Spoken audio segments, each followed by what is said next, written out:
बहुत स्लो चल रहा है ना ये। हाँ ये तो ठीक है, इससे कोई दिक्कत है। हाँ फास्ट हुआ।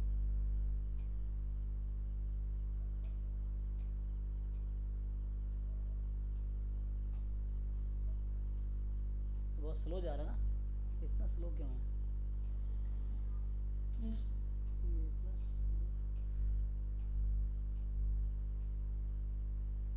अरे यार इसमें अलग लफड़ा है। हाँ ये कभी आगे कभी पीछे हो जा रहा है।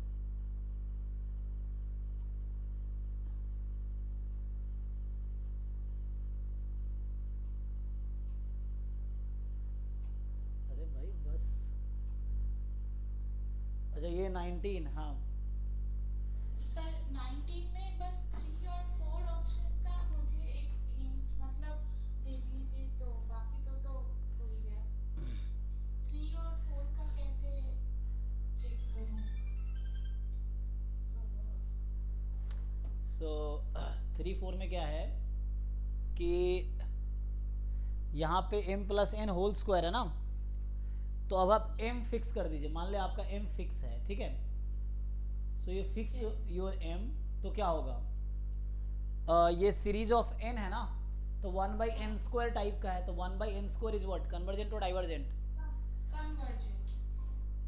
अब आपको उसके बारे में सोचना है।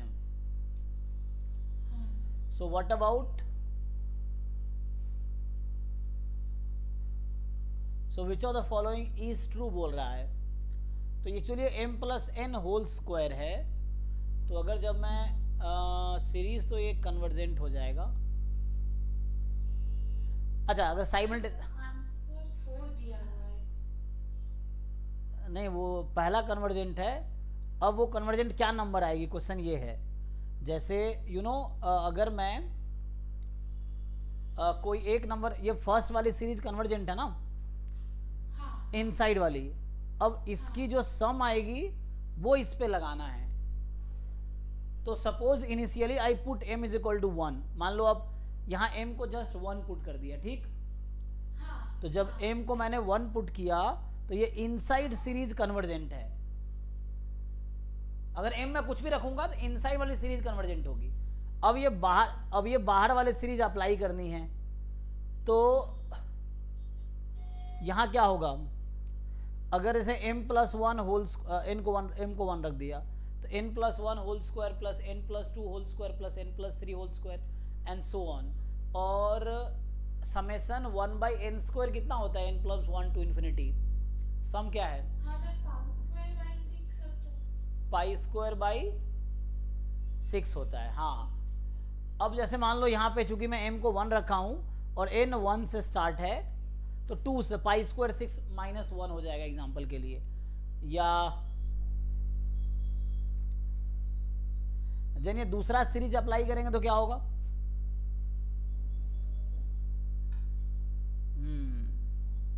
सर मैं समझ नहीं पाई, क्या क्या बोले? हाँ मैं ये बोलना चाह रहा हूँ कि मान लीजिए अभी मैं ऐसा पूछता हूँ कि जैसे ये सीरीज है, अरे यार इसका क्या लिखा है,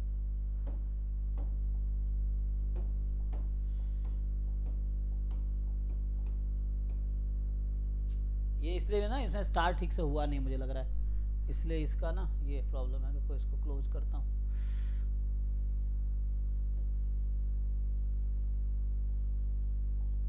सर एक बात पूछूं? हाँ बताइए। तो इसमें वो जो इंटीग्रल टेस्ट है, वहां पे तो मतलब एक सीरीज के लिए होता था, तो यहाँ पे क्या किसी तरह से डबल इंटीग्रल करके इंटीग्रल टेस्ट कर सकते हैं क्या?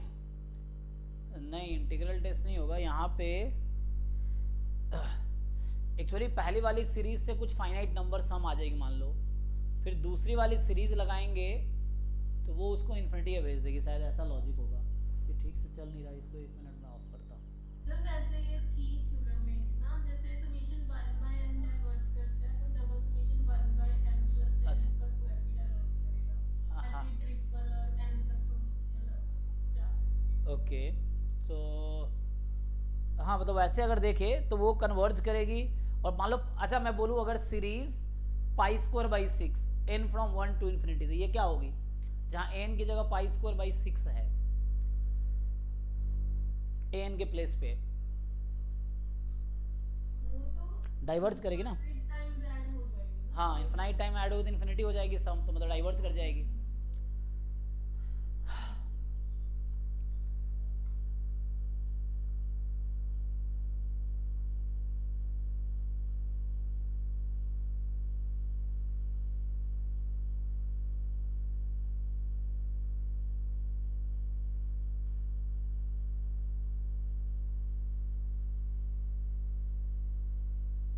तो चलिए यहाँ पे क्या हो रहा है कि इनसाइड वाली सीरीज कन्वर्जेंट है, फिर बाहर वाली सीरीज डाइवर्ज करवा जाएगी, तो इसलिए टोटल डाइवर्ज होगा। ये लॉजिक हो सकता है, या थ्योरम लगा सकते हैं, लेकिन थ्योरम का भी पीछे लॉजिक वही होगा।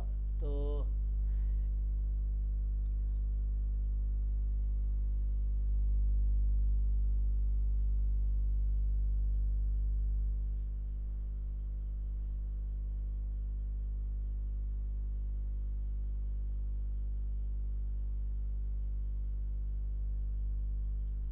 सर मेरे जो क्वेश्चन है सर ग्रुप पे दिए हैं सब देखेंगे। हाँ रुको रुको, वन बाय वन।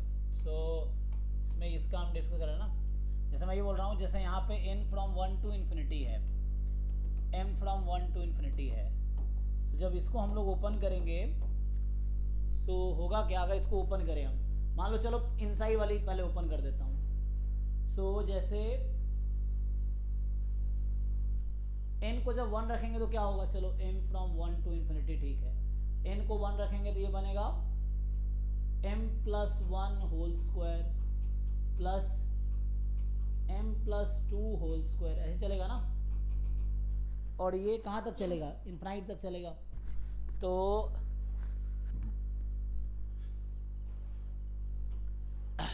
अब आप सोचो कि इंडिविजुअली सब पे सीरीज अप्लाई कर दो आप। So if you apply individually series over, जैसे 1 बाई एम प्लस 1 स्क्वायर, ये कोई फाइनाइट नंबर आएगी, सॉरी ये कोई फाइनाइट कर रहा हूँ, हाँ। फिर ऐसे ही summation 1 by m plus 2 whole square, यही है ना। सो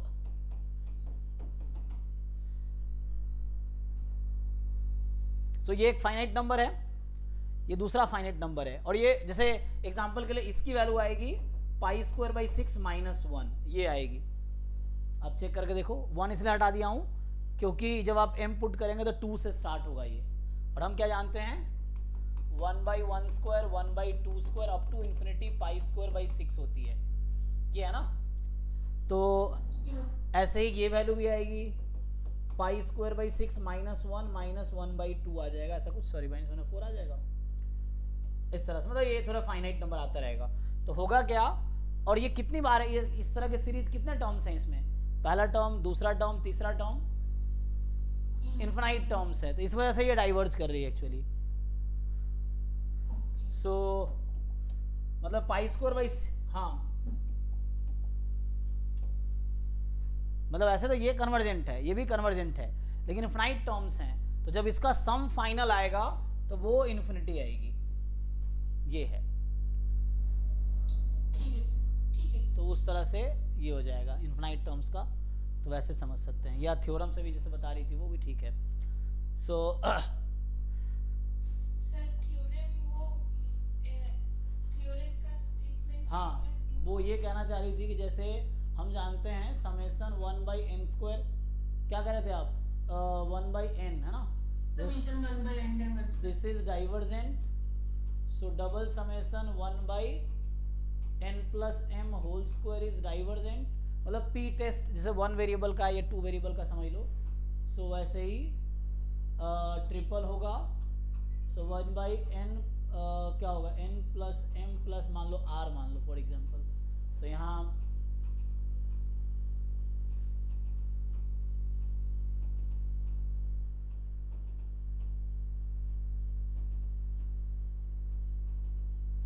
ये हो जाएगा। So this is divergent. Sir इसका क्या क्यूब होगा क्या? ओह सॉरी, यहाँ पे क्यूब आएगा, हाँ।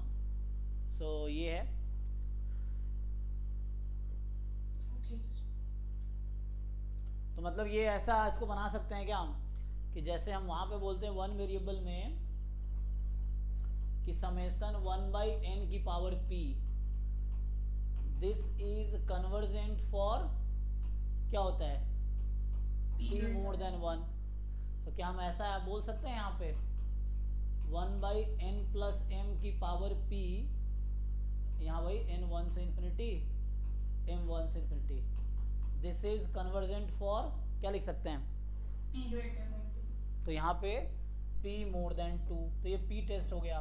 वैसे ही ट्रिपल अगर हम लिखे, i ले सकते हैं ना, n नहीं। हाँ वैसे भी कर सकते हैं। सो अभी जैसे हम सिंपली ऐसे ही मैं जनरलाइज कर रहा हूँ, तो वो अगर n+m+r जैसे लिखा था मैंने,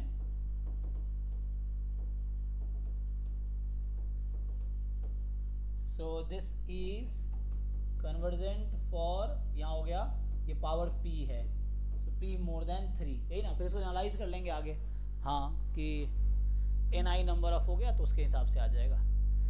ठीक है सर। सर इसके बाद 28 नंबर क्वेश्चन था। ठीक है। ये एक मेरा भी डाउट। हाँ बताइए, तो इसमें क्या है, जैसे अरे यार ये है ना कितना स्लो चल रहा, देखते हैं अभी। मेरी क्वेश्चन तो ऐसे पूछे ना। तुम्हारा क्या क्वेश्चन, अभी इसका नेट का चल रहा है ना, तुम्हारा क्या डाउट है? आपने नेट का तो क्वेश्चन पूछ रहे थे, आप थोड़ा सा मतलब वहाँ पे सारे क्वेश्चंस नहीं है सर। कहाँ पे सारे नहीं है? तो ये तुमने सारे कर लिए मतलब? हाँ सर, ऑलमोस्ट डन। तुम सिर्फ झूठ बोल सकते हो, तुम्हें सर यही सर मैंने किया है सर। तुम्हें सारे सॉल्व हो गए? सारे नहीं सॉल्व किए लेकिन क्योंकि मैंने कुछ भी किया ही नहीं, तुम क्यों बेवकूफ़ बनाते रहते हो, मुझे समझ नहीं आता। सर क्यों सर? सो हाँ जी, अभी पहले इसका डाउट बताओ, ये सब बाद में, ये सब आएगा अभी एंड में। देखे क्या है इसमें तुम्हारा, sir 28 question number. Countable uncountable, क्या प्रॉब्लम है इसमें?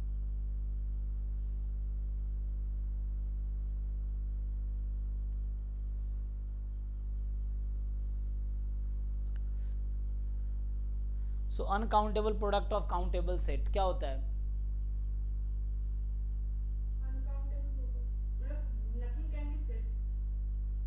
तुम्हारा डाउट भी है, तुम ही आंसर बता रहे हो, या तुम खुद सॉल्व कर लो।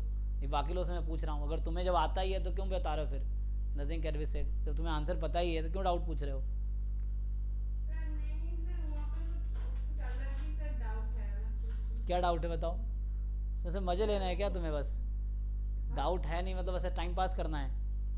सर क्यों सर? क्या डाउट है पूछो ना, एग्जैक्टली डाउट क्या है, जैसे बाकी बच्चे पूछते हैं ना। हाँ सर, वो जो sir cardinality of y equal to cardinality of 0 1 sir, वो सर समझ नहीं आ रहा सर। 0 1 की कार्डिनलिटी कितनी होती है?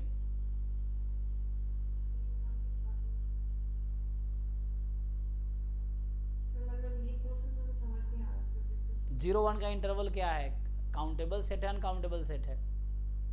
0 1 सर अनकाउंटेबल। तो y क्या है, काउंटेबल सेट है अनकाउंटेबल सेट है? सर ये जो पॉइंट है ये समझ में सर नहीं सर, ये सर समझ नहीं आ रहा, काउंटेबल है या अनकाउंटेबल समझ नहीं आ रहा। तो वही तो बता रहे थे बाकी लोग, तुम बीच में कुछ भी बोल रहे हो कि कुछ भी हो सकता नहीं। जब मैं पूछ रहा हूँ बाकी लोगों से, थ्योरम पूछ रहा हूँ, तो तुम या तो तुम्हें आता है तो ठीक है, नहीं आता है तो शांत बैठो, वेट करो आंसर बताने का। इसमें क्या कर रखा है, एक्स जे तुम्हारा 0 1 है और y क्या है, प्रोडक्ट ऑफ एक्स जे है, j फ्रॉम 1 टू इन्फिनिटी है। तो ये एक्स 0 1 का जो एक्स जे क्या है, काउंटेबल सेट है अनकाउंटेबल सेट है? तुम ही बताओ एक्स जे क्या है जिसका डाउट है। एक्स जे तुम्हें दिख रहा है क्वेश्चन में? हाँ सर। क्या है एक्स जे, काउंटेबल सेट है अनकाउंटेबल सेट है? सर 2.6 सर समझ नहीं आ रहा सर, ये 0 1। तुम ना जाके 10th क्लास में एडमिशन ले लो, ठीक है? इसमें बताओ जी, बताइए इसमें डाउट बताइए। Sir 28 number question.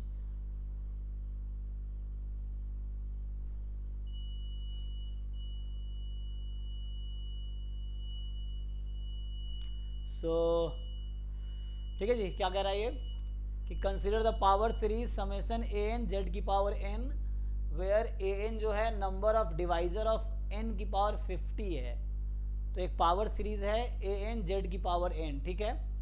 N from 1 to infinity है, ओके? और ए एन है number of divisor of n की पावर 50। सो तो इसका क्या मतलब है, n की पावर 50 का नंबर ऑफ डिवाइजर, मतलब a1 का मतलब हो गया कि 1 की पावर 50 के जितने डिवाइजर होंगे। A2 का मतलब है 2 की पावर 50 के जितने डिवाइजर्स होंगे।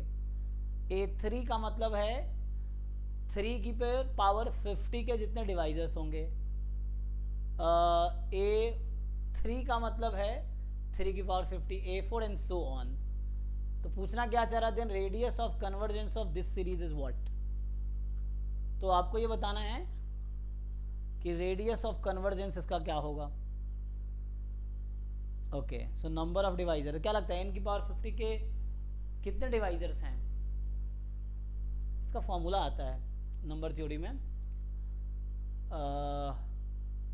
वैसे तो देख सकते हो, काउंट कर सकते हो, जैसे n स्क्वायर, जैसे 1 n स्क्वायर n की पावर 50, ये तो है ही, लेकिन n अगर प्राइम नहीं है तब और भी फैक्टर्स हो जाएंगे इसके पास, ठीक है ना। कुछ ऐसा होता था 5 n की power 50 minus something, number theory का फॉर्मूला। एनीवे इसको ट्राई करके देखते हैं।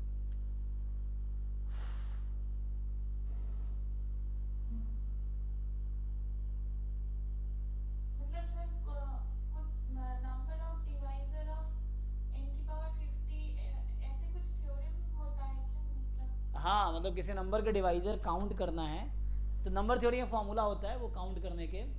किसी नंबर के, मान लो 4 के पास 3 डिवाइजर है ना, 1 2 4 हो गया, तो इसके फॉर्मूला है क्या होता है, 5 और 4 आता है 2 स्क्वायर माइनस 2, 4 माइनस 2 2। अच्छा, नॉन 1 को छोड़ के आता क्या, अच्छा इंडिविजुअल डिवाइजर। जैसे अगर 6 का लिखूँ मैं, 3 इंटू 2 तो माइनस 1 2 आ जाएगा 6 का, 3 एंड 1 एंड 3। हाँ, मतलब ये कुछ ऐसा होता है, मैं बता देता हूँ, मुझे जहाँ तक याद आ रहा है।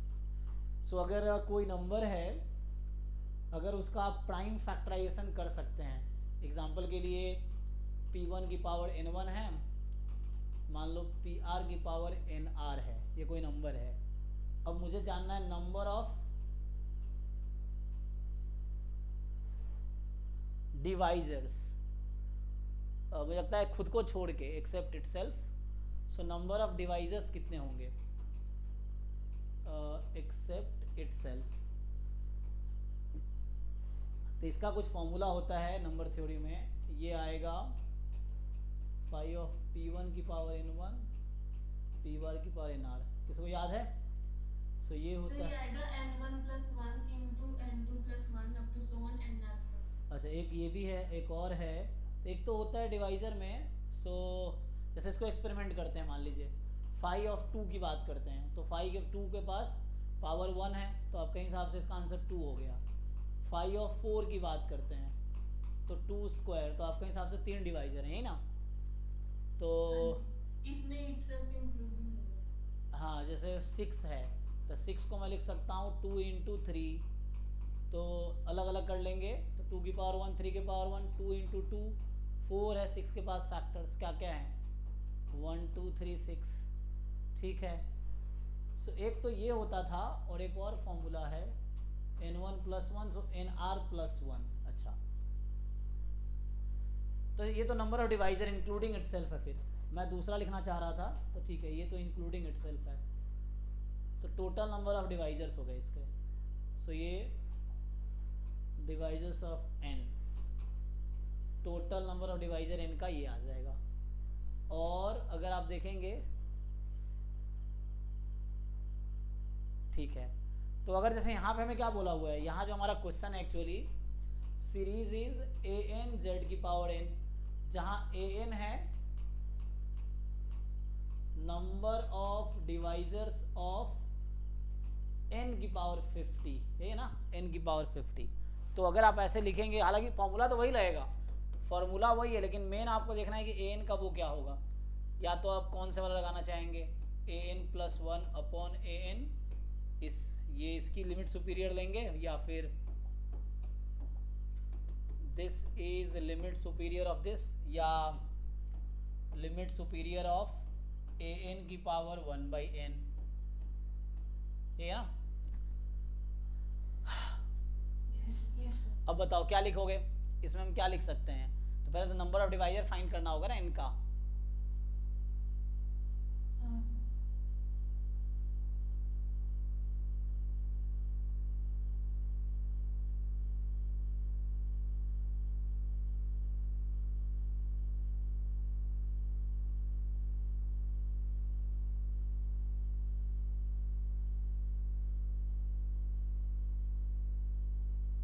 अगर n प्राइम है, एग्जाम्पल के लिए मान लीजिए अगर n प्राइम है तो प्राइम होगा तो उस केस मतलब प्राइम जैसे मान लो 2 3 है ना 5 7 इस तरह से है, तो वो तो सिंपल जैसे उन्होंने बताया, तो ये क्या आ जाएगा 51 आ जाएगा वैसे तो, अगर n प्राइम है तो ये आएगा ना देखो। और अगर n प्राइम नहीं है तो फिर नंबर्स बढ़ेंगे, तो हमें देखना है क्या आएगा। सो लिमिट सुपीरियर में यहाँ पे होगा 51 की पावर 1/n, तो एक तो 1 हो जाएगा अगर छोटा नंबर है। देखो ये वैल्यू और बढ़ेंगे ना, तो बढ़ेंगे तो क्या होगा, लेकिन आपको क्या लग रहा है ये नंबर कोई तो इसमें n के टर्म्स में आएगा क्या, ये कुछ जैसे प्राइम नंबर तो इन्फिनिटली मेनी है, और नॉन प्राइम में क्या आएंगे, कोई ना कोई आंसर तो नंबर ही आना है। सो नंबर ही आना है तो n टेंस टू इन्फिनिटी लोगे तो क्या हो जाएगी ये 1/∞। तो मुझे तो ऐसा लग रहा है अगर मान लो n अगर बहुत लार्ज नंबर है तो उसके पास डिवाइजर n के टर्म में क्या आएगा, जैसे वही अगर मैं फॉर्मूला लगाता हूँ कि मान लीजिए n मेरे पास ये p1 की पावर n1 वाला है, n1 है, p2 की पावर n2 है, pr की पावर nr टाइप का है, तो ये आ जाएगा n1 + 1 n2 + 1।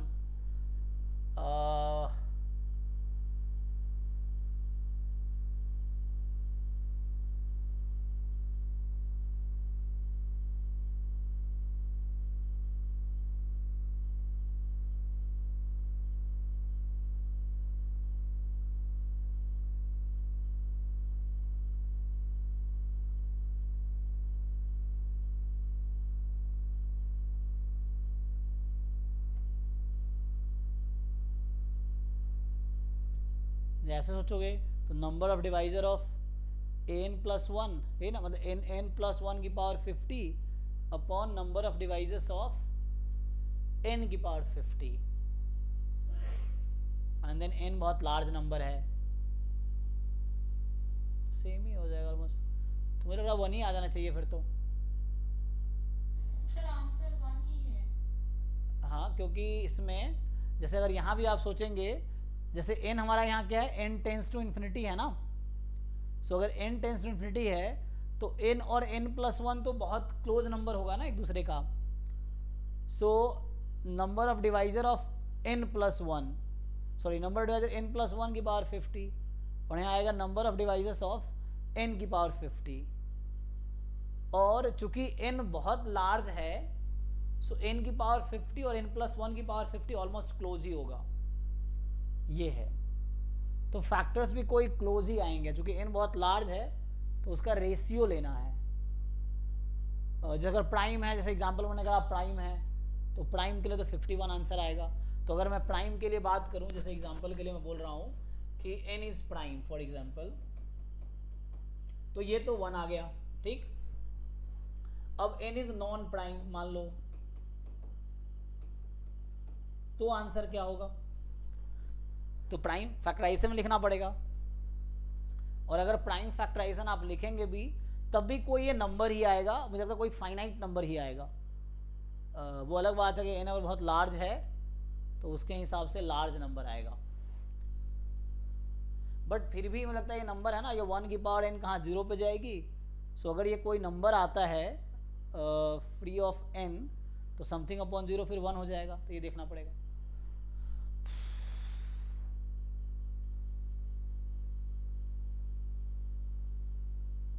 बताओ आप लोगों को कुछ आइडिया है तो आंसर तो 1 आ जाएगा, बट इसको जस्टिफाई कैसे करना ये थोड़ा देखना पड़ेगा। सो हाउ टू जस्टिफाई, जैसे प्राइम के लिए समझ आ रहा हो ना आपको कि ये n 50 है, 51 की power 1/n, n tends to infinity है तो ये तो 1 आ गया। और अगर नॉन प्राइम है so how will you count, ये चीज़ है। सर वो ऊपर वाला फॉर्मूला नॉन प्राइम के लिए ही है ना, वो n1 + 1। हाँ मतलब अगर प्राइम होगा तो वो खुद ही रिड्यूस, एग्जाम्पल के लिए मैंने 2 के लिए चेक किया था ना, 2 तो प्राइम ही था तो जस्ट 2 आ गया पावर +1। तो अगर मान लो प्राइम होगा तो उसकी पावर जो है इतना +1 हो जाएगी, अगर पावर मान लीजिए n1 है तो n1 + 1 आ जाएगी, तो इस तरह से मतलब सर ये फाइ एन का ये जो नंबर है वो फाइनाइट आएगा और फाइनाइट की पावर में जीरो आएगा तो वन। हाँ आई थिंक सो, मुझे वैसे लग रहा है कि इस लॉजिक से ये वन आ जाना चाहिए, क्योंकि पावर नंबर अगर कितना भी लार्ज है तो हमें देखना है किसी नंबर का वो पावर होगा उसका। सो पावर जो आएगा वो कोई फाइनाइट नंबर ही रहेगा, एंड देन प्रोडक्ट करेंगे that will come a finite number, और उसकी पावर वन बाई इस लॉजिक से वन आ जाना चाहिए। या कोई बेटर रीज़न हो सकता है तो मुझे देखना पड़ेगा, आप लोगों को किसी को आइडिया है तो बताइए। ये है कि इसमें क्या बेटर तरीके से निकाल सकते हैं आप, ये है। सो अगर वन आ जाता है, लिमिट सुपीरियर कुछ और भी आएगा तो लिमिट सुपीरियर एक्चुअली वन ही आएगी, और लिमिट सुपीरियर है ना, लिमिट सुपीरियर है वन आएगी। सो यहाँ से वन बाई आर अगर वन आ जाती है सो आर की वैल्यू वन आ जाएगी, ठीक है ना। ऐसा मैं एक बार डिस्कस करूंगा, इससे पहले आपने 13 क्वेश्चन था ना आपका, तो ये सब जो डाउट्स हैं ये एक काम कर सकते थे ना आप लोग, मैं पिछले बार से करता हूँ कि आप पहले ही अगर क्वेश्चन नंबर भेजो, आपने हालांकि भेजे थे ना तो मैंने देखा नहीं था। सो अगर पहले ही क्वेश्चन मान लो भेज दो तो मैं एक बार ट्राई कर लूँगा, तो उससे क्लास में डिस्कस करना आसान हो जाएगा, नहीं तो नेक्स्ट क्लास में करेंगे, ये कर सकते। ठीक है सर मैं थोड़ा ठीक है, ये पहले भेज दूंगी। हाँ मुझे लगता है, नहीं नहीं वो मैंने देखा नहीं है, आपने सुबह कल तो भेजे थे, बट ठीक है। हाँ मतलब बाकी लोग जिनके डाउट्स हैं तो आप पहले भेज दोगे तो मैं ट्राई कर लूँगा, ये है। तो ये है, तो इसका आंसर है तो वन ही आना चाहिए, लेकिन फिर मैं बेटर लॉजिक देखता हूँ क्या है। तो मुझे ऐसा लगता है कुछ भी होगा तो वन ही आ जाएगा, या लिमिट सुपीरियर वन होगा तो आंसर वन आना चाहिए, ये हो जाना चाहिए, ये आ जाना चाहिए। सर इसके बाद क्वेश्चन नंबर 31 है। हाँ जी हितिका, आपके क्या डाउट्स हैं इसमें? तो मेरा तो नेक्स्ट 15 है। अच्छा उसके बाद सीधा है, तो ये आपने किए कैसे किया आपने ये क्वेश्चन जो अभी कर रहे थे हम? तो ये वाला मेरा भी डाउट है। अच्छा ओके ठीक है, तो सो ठीक है मैं देखता हूँ 13 एक था और एक ये 28 है, तो ये सब मैं एक बार फिर से सॉल्व करके देख लेता हूँ, तो फिर हम डिस्कस करते हैं। अगला कौन सा बोला था आपने सुचित्रा? हाँ 31। 3-1। सो 3-1 जो है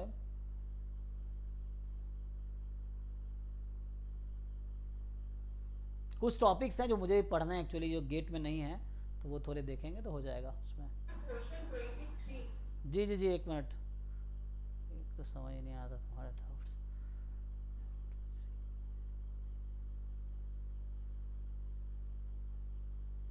अच्छा 24 तो अभी डिस्कस कर रहे थे हम।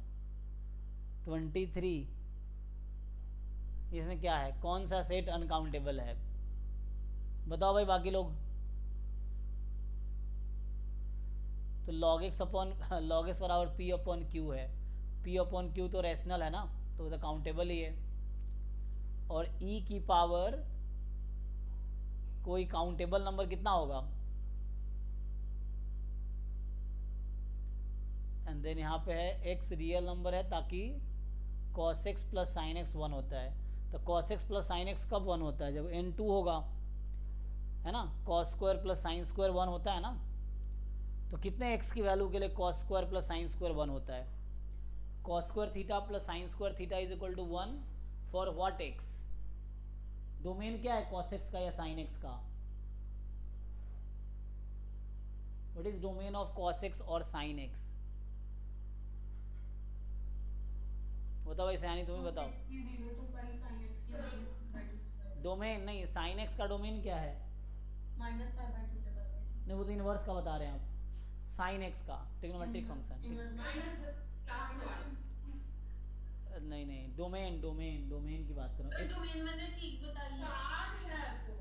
डोमेन तो साइन हर रियल नंबर पर डिफाइंड है, साइन तो हर रियल नंबर डिफाइंड है। तो अगर आप साइन एक्स का डोमेन देखेंगे तो रियल नंबर होगा, वो जब इन्वर्स करते हैं ना तो इसको रेस्ट्रिक्ट कर देते हैं, रेस्ट्रिक्ट इसलिए कर देते हैं ताकि वो बाइसेक्टिव रहे, अदरवाइज डिफाइन तो पूरे रियल नंबर पे है। साइन वर्स में होता है कि डोमेन -1 से 1 है और रेंज उसका -π/2 से π/2 है साइन वर्स का, लेकिन साइन का डोमेन रियल नंबर है और रेंज -1 से 1 है। तो यहाँ पे यही अनकाउंटेबल हो गया सेकेंड वाला, देख लो। इसने कहा ना कि वो सेट ऑफ एक्स जिसके लिए ये 1 हो जाए, for some n belongs to n, तो मैं n को अगर 2 ले लेता हूँ एग्जाम्पल के लिए, सम का मतलब होता है देयर एग्जिस्ट, ठीक है ना। सो ये 2 ले लिया, तो cos square x plus sine square x बराबर 1 है, तो यहाँ x कोई भी रियल नंबर ले लो, हमेशा cos square x plus sine square x तो 1 ही होगा ना, ये है। और ये तो p अपॉन क्यू रैशनल है, काउंटेबल है, तो लॉग एक्स बराबर काउंटेबल है तो एक्स बराबर ई की पावर पी अपॉन क्यू हो जाएगी, और ई की पावर पी अपॉन क्यू है तो पी अपॉन क्यू काउंटेबल है, तो ई की पावर रखोगे तो वही काउंटेबल ही है, क्या ही अलग करेगा वो। यहाँ पे क्या है, एक्स बराबर लॉग पी अपॉन क्यू है। अब पी अपॉन क्यू यहाँ पे रैशनल नंबर है, लॉग लगाया तुमने तो लॉग क्या करता है, लॉग का डोमेन पॉजिटिव नंबर है। अब जैसे x की मेरे पास काउंटेबल वैल्यूज है और log स्ट्रिक्टली इंक्रीजिंग फंक्शन है ना, log स्ट्रिक्टली इंक्रीजिंग फंक्शन है, 1 1 फंक्शन है, छोड़ो log इज अ 1 1 फंक्शन। तो अगर log 1 1 फंक्शन है तो 1 1 फंक्शन क्या करता है, ईच एलिमेंट का डिफरेंट इमेजेस होते हैं, सो p अपॉन क्यू काउंटेबल है तो log p अपॉन क्यू भी काउंटेबल ही आएगा, क्योंकि ये 1 to 1 करेस्पॉन्डेंस होगा, तो log p अपॉन क्यू, तो ये भी काउंटेबल सेट हो गया, ये भी काउंटेबल था पहला, दूसरा अनकाउंटेबल था। अब यहाँ cos x p upon Q है, x की वो वैल्यू जिसके लिए cos कोई p अपॉन क्यू वैल्यू लेता हो, तो जहाँ p अपॉन क्यू अगर 0 1 -1 1 के बीच है तो कोई ना कोई एंगल्स मिलेंगे, और कितने मिलेंगे, काउंटेबल नंबर ऑफ एंगल मिलेंगे। और अगर -1 1 के बाहर का नंबर है, for example p upon Q 1 से लार्जर है, तो एक भी x नहीं मिलेगा यहाँ पे, है ना। तो ये है एम्प्टी सेट हो जाएगा, एम्प्टी सेट भी काउंटेबल होता है। तो वो तो क्या आंसर 2 करेक्ट है इसका। लॉजिक हाँ तो पूछो, अगर कुछ कंफ्यूजन है पूछो, क्या एक्चुअली तुम्हें यही तो क्लियर है क्या पूछना है, तुम स्ट्रेट क्वेश्चन पूछो तो उसका आंसर बताया जाएगा। सर वो जो क्वेश्चन प्रूव है सर, उसमें जो प्रॉब्लम है कि सर वो कॉस्ट आप बोले इन टू लेना पड़ेगा और एक का वैल्यू मतलब वो मुझे डाउट है कि वो मतलब अनकाउंटेबल की वैल्यू के लिए हाँ जी मैडम, तो उसके लिए आपको 11 12 का टिग्नोमेट्री पढ़ना पड़ेगा, वही तो मैं कहता हूँ। तो उसके लिए बेसिक ठीक करो ना। अब तुम चाहते हो मैं तुम्हें पहली क्लास से लेकर 12 तक की चीज़ें पढ़ाऊँ, नहीं पढ़ा सकता ना मैं नेट गेट का पढ़ा रहा हूँ। तो sign square x plus cos square x 1 कब होता है, कभी तुमने ये फॉर्मूला पढ़ा है लाइफ में कहीं पे। और देखो यहाँ लिखा रहता है for all x belongs to what, क्या लिखा रहता है। चाहो तो अभी एनसीईआरटी क्लास 11 का एनसीईआरटी खोलो, क्लास 11 चैप्टर 3 टिग्नोमेट्री है, ओपन करो। चलो मैं ओपन करके दिखाता हूँ। अब तुम्हें क्या लिखा रहेगा बताओ, क्या लिखा होगा तुम गेस कर। यही तो कह रहा हूँ, कौन पढ़ाएगा तुम्हें ये सब चीज़ें। एक चीज़ तुम्हें ठीक से नहीं पता है,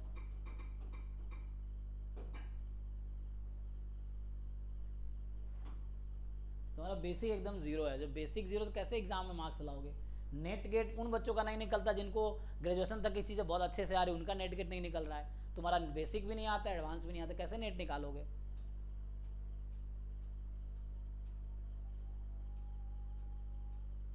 अब दिक्कत क्या, तुम्हें सीखना ही नहीं है। जैसे अभी पिछला क्वेश्चन जो तुम पूछ रहे थे उसमें मैं ये पूछ रहा था तुमसे, अभी तुमसे मैं यही पूछ रहा था ना कि ये सेट काउंटेबल है कि अनकाउंटेबल है। तुम ये नहीं डिसाइड कर पा रहे हो ये सेट काउंटेबल है कि कैसे तुम नेट गेट निकाल लो, मुझे समझ ये नहीं आता। जब तुम्हें ये नहीं डिसाइड कर पा रहे हो कि ये सेट काउंटेबल है कि अनकाउंटेबल है, बताओ। ये तो 10th क्लास का बच्चा बता देगा काउंटेबल है कि अनकाउंटेबल है, और तुम एमएससी पास आउट करके ये नहीं बता पा रहे हो काउंटेबल है कि अनकाउंटेबल है। क्यों काउंटेबल है, फाइनाइट सेट है, छोड़ो ना, फाइनाइट सेट अकाउंटेबल है, तो उस समय तुम क्यों नहीं बता पा रहे थे। पहली बात तुम कॉन्फिडेंस नहीं है तुम्हें। अरे जो चीज़ तो बेसिक जीरो लेवल की चीज़ है, इसमें तो कॉन्फिडेंट रहो कि हाँ ये श्योरली करेक्ट है, उसमें तुम्हें कॉन्फिडेंस नहीं आ रहा है।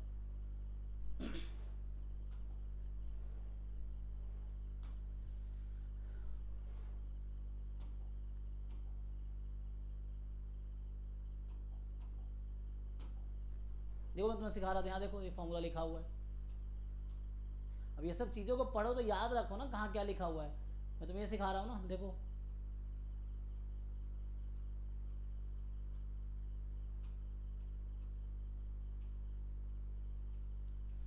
अगले एक्सरसाइज में होगा। यहाँ पे देखो,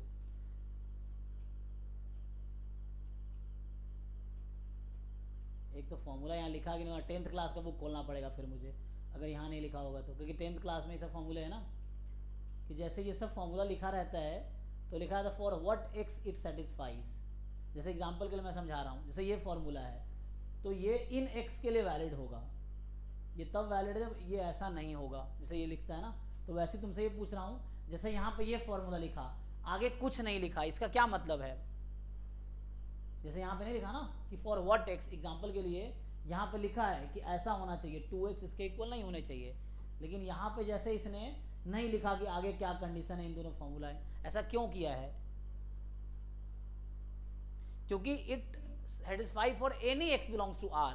सो तुम x की कोई भी वैल्यू चूज कर लो, ये सेटिस्फाई करेगी एक्चुअली, है ना। तो इसलिए यहाँ पे नहीं लिखा है। सेम चीज देखो, sine square plus cos square यहाँ लिखा होगा जहाँ पे, तो वहाँ पे कोई रेस्ट्रिक्शन नहीं है साइन स्क्वायर कॉस स्क्वायर में। अब तुम्हें यही पता नहीं है, जहाँ पे भी कंडीशंस नहीं दिया गया है means it satisfy for any x belongs to R, any y belongs to are.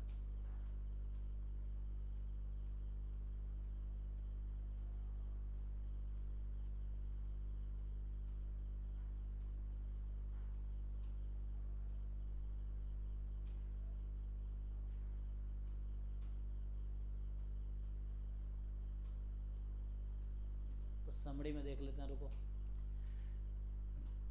नहीं तो मुझे 10th क्लास का बुक खोलना पड़ेगा, उसमें लिखा होगा ये, क्योंकि 11th में थोड़े हायर लेवल पे चला गया, लिखा ही नहीं है ना। यहाँ पे वो फॉर्मूला लिखा ही नहीं, क्योंकि वो 10th क्लास का फॉर्मूला है ना, sine square plus cos square 1 होता है। तो यहाँ इसने लिखा ही नहीं, यहाँ लिखा है देखो, जैसे cos square x plus sine square x equal to 1। अब यहाँ पे कोई रेस्ट्रिक्शन दिया ही नहीं एक्चुअली इसमें। हालांकि यहाँ पे मैं तुम्हें खुद समझना क्या होता है, यहाँ मैं समझाना तुम्हें क्या चाह रहा हूँ। यहाँ मेरा बताने का मतलब ये है यहाँ पे कि तुम्हें खुद सोचना है कि ये वैल्यू कब नॉट डिफाइंड हो जाएगी, ये कब नॉट डिफाइंड हो जाएगी। साइन स्क्वायर एक्स कभी नॉट डिफाइंड होता है? साइन एक्स की वैल्यू कभी नॉट डिफाइंड आती है? तो इसका क्या मतलब है? This formula holds for all x belongs to R. और साइन का अगर तुम डोमेन देखोगे तो ऑल रियल नंबर टू क्या रहता है, -1 से 1। तो ये तो यहाँ लिखा होगा, तो ये तुम यहाँ देखोगे तो ये लिखा होगा कि साइन, ये तो हमने पहले भी देखा था कि साइन एक्स की वैल्यू -1 से 1 होती है। ये समरी में नहीं लिखा ना, वो तो पता है ना तुम्हें कि साइन एक्स का डोमेन। अच्छा मैं डोमेन बता रहा था ना, तो साइन एक्स का डोमेन तो शुरू में जहाँ ग्राफ बना रहा था वहाँ पे लिखा होगा। जो लोग कन्फ्यूजन था ये सब यहाँ पे है ऑलरेडी।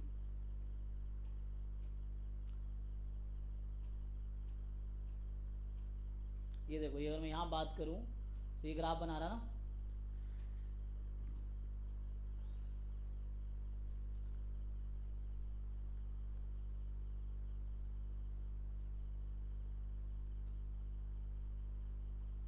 देखो from the definition of sine and cosine functions, ये क्या होता है, domain and range of trigonometry function.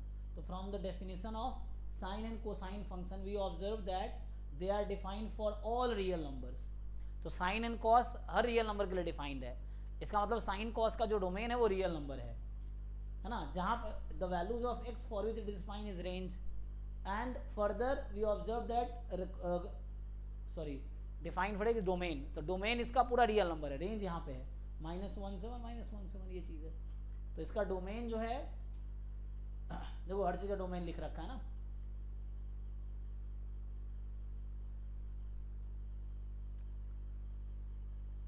ऐसे ही है ना, domain of tan x is this. तो tan x का डोमेन है all real number except these angles.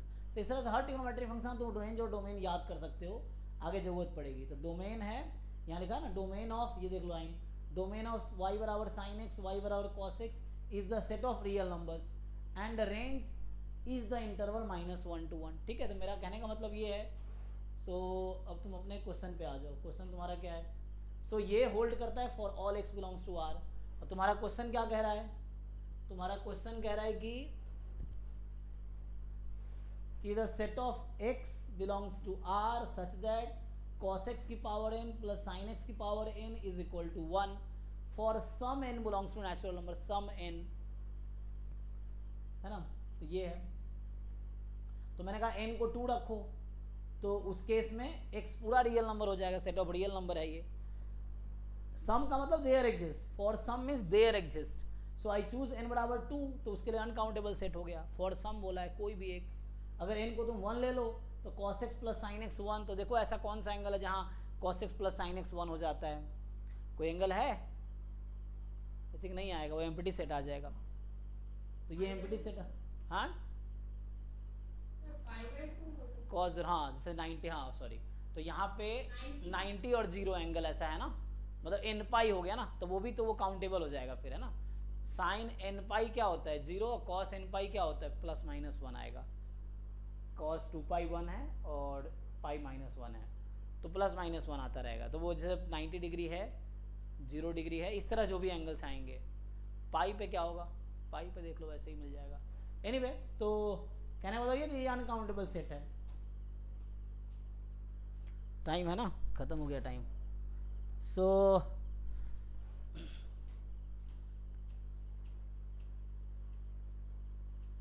अगला क्या था आपका 31। Yes sir. अच्छा, ये क्या कह रहा है कि 31 पे मुझे सिर्फ इतना बता दीजिए कि यहाँ पे जो सीरीज है वहाँ पे n greater than equal to n है। हाँ, तो यहाँ पे वो लेबनिट्ज टेस्ट और वो इंटीग्रल टेस्ट लगा सकते हैं क्या? हाँ लेबनिज़ टेस्ट कोई एन, एन कोई फिक्स नंबर है तो एन को कुछ फिक्स कर लीजिए। आप क्या फिक्स करना चाहते हैं, कोई फिक्स कर लो एन कुछ वैल्यू, कुछ 2, 10, 100, कोई दिक्कत नहीं है।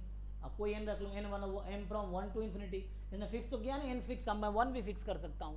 तो एन बराबर 1 कर लो, तो एन बराबर 1 से इन्फिनिटी हो गई। तो उसके बारे में क्या जानते हैं, तो कन्वर्जेंट है ना, लेबनिज़ टेस्ट है, एब्सोल्युटली कन्वर्जेंट है ये तो। अच्छा, एग्जांपल लेके फिर डिस्कार्ड कर देंगे n इक्वल टू 1 हाँ लेके। 1 ले लिया तो एग्जाम्पल एन को मैंने 1 फिक्स कर दिया, उसके लिए देख लेंगे डिस्कार्ड, तो ये डिस्कार्ड हो जाएगा। ये एब्सोल्युटली कन्वर्जेंट है for any n, whatever n you choose. तो इसलिए ये ऑप्शन, ये A1 ही करेक्ट होगा इसका, ये है। सर बस इन जनरल अच्छा। बोल रही हूँ कि अगर ये सीरीज ऐसा है कि m greater than equal to n, तब वो इंटीग्रल टेस्ट में भी हम वो n से स्टार्ट कर सकते हैं क्या? लेकिन यहाँ इंटीग्रल टेस्ट क्यों लगाएंगे, इंटीग्रल टेस्ट तो I think positive term, Leibniz test लगा सकते हैं आप। लेबनिज़ टेस्ट जो है हाँ वो लगा। हाँ, एब्सोल्यूट कन्वर्जेंट चेक जब करेंगे तब तो हाँ हाँ कोई दिक्कत नहीं है, 1 से स्टार्ट हो चाहे 2 से स्टार्ट हो, चाहे एक्चुअली सीक्वेंस या सीरीज के इनिशियल कुछ टर्म मैटर नहीं करते हैं, एंड के टर्म्स मैटर करते हैं ये डिसाइड करने में कि वो कन्वर्जेंट होगी कि डाइवर्जेंट होगी। सीक्वेंस एंड सीरीज दोनों में इनिशियल टर्म्स डिसाइड नहीं करता, कुछ टर्म छोड़ दोगे तो उसके कन्वर्जेंस या डाइवर्जेंस में कोई इफेक्ट नहीं पड़ेगा, ये चीज़ ठीक है। है सर। हाँ सर, इसीलिए ये हो गया फिर। हाँ, और 35। हाँ सर, 35 ये a real a positive number है, सीरीज है, a की power ln n is convergent if and only if. a की पावर ln n है, a की पावर log n है, और ये कब कन्वर्जेंट करेगी। तो एक काम करते हैं ना, इनके बीच के एक एक नंबर उठा के देख लो आप, तो भी हो जाएगा। इनके अच्छा, इनके बीच के एक नंबर उठा लो। हाँ मान लो एग्जांपल के लिए इसने कहा a 0 से e के बीच है ना, a पॉजिटिव है तो इसमें 1 आ जाएगा। अगर a को 1 रखूंगा क्या ये कन्वर्जेंट होगी, ए को 1, हाँ नहीं नहीं तो ये आउट हो गया। हाँ। यहाँ भी 1 रखूंगा ये भी आउट हो गया। सर यहाँ पे तो ई रखेंगे तो भी आउट हो जाएगा। e रख के देख लीजिए। अब यहाँ 1/e actually e 1/e less than 1 है, तो ये ट्रू हो सकता है। अब इन दोनों में से एक डिसाइड करना है, तो ये एंड पॉइंट रख के डिसाइड हो जाएगा। आप 1/e रख के देख लीजिए, पता चल जाएगा कौन सा ट्रू है। यू जस्ट a के प्लेस पे 1/e रखिए, तो e की पावर माइनस लॉग एन हो जाएगा, और e की पावर माइनस लॉग एन मतलब 1/n, 1/n डाइवर्जेंट है, तो ये c करेक्ट है, d फॉल्स हो गया। हाँ सर, मैंने एग्जांपल लेके नहीं सोचा a की पावर ln उसको मतलब ln को। और उसे थोड़ा लेंदी होगा, उससे भी होगा बट वो थोड़ा प्रूफ टाइप का हो जाएगा, ये है। हाँ, ये टेक्निक सही है। ठीक है सर। 37 नेक्स्ट।